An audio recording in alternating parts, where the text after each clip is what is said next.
Welcome students. तो इस lecture में हम एक और एग्जांपल करेंगे डिफरेंशिएबिलिटी की कि हमको ये चेक करना है कि ये फंक्शन हमारा z इज इक्वल टू 0 पे डिफरेंशिएबल है या नहीं। तो बेसिकली इसको हम बिल्कुल उसी तरह से करेंगे, दैट इज़ लिमिट जो होगी हमारी z approaches to 0 f of z minus f of 0 divided by z minus 0। तो देखिए 0 पे इसकी वैल्यू 0 रहेगी, तो ये हमारे पास बन जाएगी limit z approaches to 0 X cube Y into Y minus iota X divided by X raise to power 6 and plus Y raise square. तो इंटू हमारे पास नीचे z आ जाएगा, तो यहाँ पर हम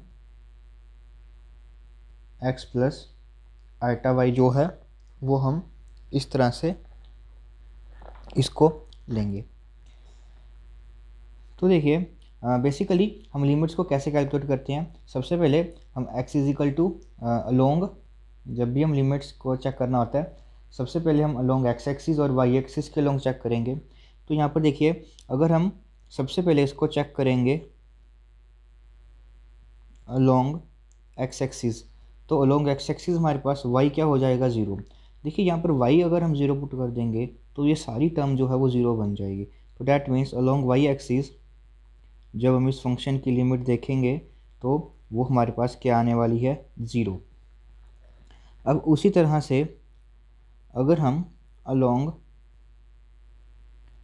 y एक्सिस देखेंगे तो हम क्या पुट करेंगे, x इज इक्वल टू 0 होगा।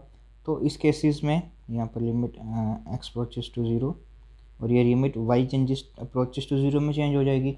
अगर हम यहाँ पर x को 0 पुट कर देंगे तो ये भी सारा फंक्शन जो है हमारे पास 0 बन जाएगा।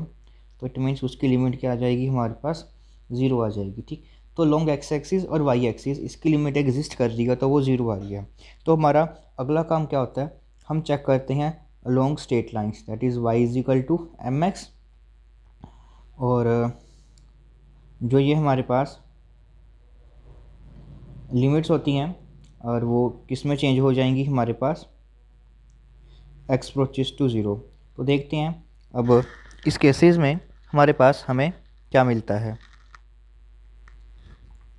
तो देखिए हमने एक्स क्यूब वाई को हमने एम एक्स पुट कर देना है, that is y is equal to m x minus iota x, और यहाँ पर हमारे पास आ जाएगा x raise to power 6 y square that is m square, और ये एक्स स्क्वेयर आ जाएगा और x plus iota m x आ जाएगा। अब इसको हमने सिंप्लीफाई फॉर्म में लिखना है, तो इसके लिए हम क्या करते हैं, यहाँ से x कॉमन लेंगे तो ये बन जाएगा हमारे पास एक्स क्यूब, ये बन जाएगा x raise to power 5 m into, और यहाँ पर हमारे पास बन जाएगा m माइनस आयोटा। उसी तरह से अगर हम यहाँ से भी x जो है वो कॉमन लेंगे तो यहाँ से एक्स स्क्वेयर कॉमन आएगा और यहाँ से x कॉमन आएगा, तो हमें एक्स क्यूब मिल जाएगा। और यहाँ से हमने एक्स स्क्वेयर कॉमन लिया था तो हमें यहाँ पर मिलेगा x raise to power 4 plus m square, और यहाँ से x कॉमन आएगा तो 1 प्लस आयोटा m हमारे पास जो है ये मिल जाएगा। तो लिमिट थी हमारे पास x अप्रोचेस टू 0, तो यहाँ से हमारे पास क्या आएगा x square m into m minus iota, और नीचे हमारे पास आ जाएगा x raise to power 4 plus m square और 1 प्लस आयोटा m। तो नीचे देखिए हमारे पास जो है अगर हम x को 0 पुट करेंगे तो नीचे ये नॉन ज़ीरो लिमिट बनेगी, x 0 पुट हो एम स्क्वेयर और ऊपर हमारे पास 0 है, डैट इज़ लिमिट जो आएगी वो 0 बाय समथिंग कुछ नॉन ज़ीरो नंबर होगा, तो डैट मीन्स इसकी लिमिट क्या आ जाएगी 0। इट मीन्स तो इस केसेस में अगर हम y is equal to m x जो ये स्ट्रेट लाइन्स हैं ये लेते हैं तो उससे भी क्या है हमारे पास इसकी हमको नहीं पता चल रहा है लिमिट के बारे में। तो हमारा अब नेक्स्ट मेथड क्या होगा कि हमने एक्स एक्सिस वाई एक्सिस के लॉन्ग लिया, हमने ऐसी स्ट्रेट लाइंस के लॉन्ग लिमिट चेक की, तो अब हम कोई भी path that is like a curve path, ठीक है, इनके लॉन्ग जो हैं लिमिट्स को चेकआउट करेंगे। तो देखिए अब हमको वो पाथ चूज़ करना होता है कि किस पाथ के लोग हम चेक करें। तो इस तरह के क्वेश्चन में जब एक्स और वाई की जो ये पावर्स होती हैं ये डिफरेंट होती हैं, यहाँ पर 6 है और यहाँ पर 2 है, तो हमको क्या करना है, इनकी पावर्स को सेम करना होता है। तो अगर मैं यहाँ पर y को एक्स क्यूब पुट कर देता हूँ तो मेरे पास y raise to power 6 sorry ये वाई स्क्वेयर जो है वो किसके इक्वल हो जाएगा, एक्स रेज टू पावर 6 के। तो डैट मीन्स अगर हम अब इस पाथ के लॉन्ग जो है लिमिट को चेकआउट करेंगे, that is y approaches y is equal to x cube, इस पाथ के लॉन्ग मैं 0 को अप्रोच करूँगा। तो जो ये लिमिट है मेरे पास वो किस में चेंज हो जाएगी, अब एक्स अप्रोचेस टू 0, कि हमने वाई को एक्स की फॉर्म में लिखा है तो एक्स अप्रोच करेगा 0 पे, और ये एक्स क्यूब वाई आ जाएगा हमारे पास एक्स क्यूब, यहाँ पर भी X cube minus iota X आ जाएगा, और नीचे भी हमारे पास x6 plus Y raise to power 6 आ जाएगा, और यहाँ पर x प्लस आयोटा y हमने क्या पुट किया है, एक्स क्यूब। तो कुछ ये बनेगा। तो यहाँ से हम देख सकते हैं कि x यहाँ पर से कॉमन लेंगे हम, तो ये 6x रेज टू पावर 7 और x हमने यहाँ से कॉमन लिया था तो ये एक्स स्क्वायर माइनस आयटा बन जाएगा डिवाइडेड बाय, अब यहाँ से हम क्या कॉमन ले सकते हैं, सॉरी यहाँ पर हमने एक्स क्यूब आएगा, सॉरी यहाँ पर एक्स क्यूब आएगा क्योंकि हमने वाई स्क्वायर, ठीक। तो यहाँ से एक्स रेज टू पावर 6 बन जाएगा हमारे पास, यहाँ पर वाई स्क्वायर है तो यहाँ पर एक्स रेज टू पावर 6 हमारे पास बन जाएगा। तो यहाँ से एक्स कॉमन लेंगे तो हमारे पास यहाँ से एक्स रेज टू पावर देखते हैं इसमें से अब हमारे पास जो है क्या कॉमन आता है उसके अकॉर्डिंग हम देखेंगे।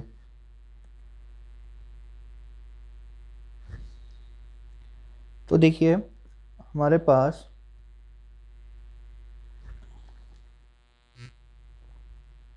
तो यहाँ से देखिए अब ये हमारे पास क्या कॉमन आ जाएगा, यहाँ से एक्स रेज टू पावर 6, और अगर ये बन जाएगा हमारे पास x, यहाँ से अगर हम कॉमन लेंगे तो हमारे पास बन जाएगा that is 2x raise to power 7, ये 2x रेज टू पावर 6 और x हमने यहाँ से कॉमन लिया तो 2x raise to power 7 1 plus iota x square, यही बनेगा। तो यहाँ से x रेज टू पावर 7, ये x रेज टू पावर 7 जो है हमारा कैंसल आउट हो जाएगा और हमारे पास क्या मिल जाएगा 1/2 into x square minus eta upon iota x square plus 1, और जो लिमिट है वो अप्रोच कर रही है एक्स अप्रोचेस टू 0 पे। तो अभी भी ये हमारे पास 0, इसकी लिमिट को अगर हम x is equal to 0 put कर देंगे तो ये बन जाएगा 1/2, ये माइनस आयटा अपॉन 1, तो ये बन जाएगा हमारे पास माइनस आयटा बाई 2। तो देखिए यहाँ से हमारे पास प्रूफ हो गया कि अगर हमने अलोंग एक्स एक्सिस पाथ लिया था तो इसकी जो लिमिट आ रही थी वो हमारे पास 0 आ रही है, बट अगर मैं इसके लॉन्ग जाता हूँ तो उसकी लिमिट ये आ रही है। तो डैट मीन्स हमें 2 डिस्टिंक्ट पाथ मिल गए जिसके लिए इनकी जो लिमिट्स हैं वो डिस्टिंक्ट आ रही हैं, ठीक। तो इस तरह से जो ये लिमिट होगी वो does not exist, that is हम लिख देंगे ये this limit does not exist, hence जो ये फंक्शन है हमारे पास वो एक z पे डिफरेंशिएबल फंक्शन नहीं होगा। और एक इसी तरह से हमारे पास एक अनदर फंक्शन होता है that is f of z, बिल्कुल इसी तरह से आपके लिए प्रैक्टिस क्वेश्चन है। तो उसमें क्या होता है, उसमें होगा हमारे पास X Y square into X plus iota Y divided by X square plus Y raise to power 4, जब x क्या है जब z नॉट इक्वल टू 0 होगा, अगर z इज इक्वल टू 0 है तो ये 0 होगा। तो इस तरह से हमें एक फंक्शन सेकेंड एग्जाम्पल है डिफाइन किया हुआ है। अगर आप इसमें भी देखेंगे, इसमें भी आपको जो है बिल्कुल x एक्सिस और y एक्सिस के लॉन्ग 0 लिमिट मिलेगी। अगर आप y is equal to mx के पाथ के लॉन्ग जाएंगे तो उसमें भी आपको f z की लिमिट 0 मिलेगी। तो इस केस में भी आपको बिल्कुल उसी तरह से पाथ को स्पेसिफाई करना पड़ेगा, ठीक है। तो आप हमें कमेंट सेक्शन में ज़रूर बताएं कि इसको नॉट डिफरेंशिएबल प्रूफ करने के लिए आप किस पाथ के लॉन्ग है जो इसकी लिमिट को फाइंड आउट करेंगे। बिल्कुल इस तरह से ये सिमिलर कॉन्सेप्ट है हमारा।